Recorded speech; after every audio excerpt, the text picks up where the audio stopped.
There's no doubt about it. It was the best gift for the world from China, that when the whole of the world was struggling to come out of the stress of the post-COVID-19 trauma, I can say, and these Winter and Paralympic and Olympic Games were rightly on time, and they have given a message of solidarity and kind of a reharmonization with the rest of the world.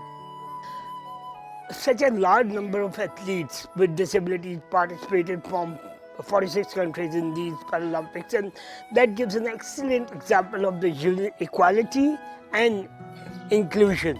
Like, they have set a benchmark for the world in the form of accessibility, inclusion, and they have set an example of the best Paralympics, where people with disabilities have not only participated, they have really enjoyed the games. I think this was amazing contribution from the China side, because we have seen many of the young athletes who were present in this recent Olympics, and they have made a huge impact on the disability movement, and how they have used this recent Paralympics as a sports for development. I believe like China have made a great impact on that, because they have used a modern technology to engage and create that innovative ideas through the games. So they have interlinked the green environment and also the technology, so we can use both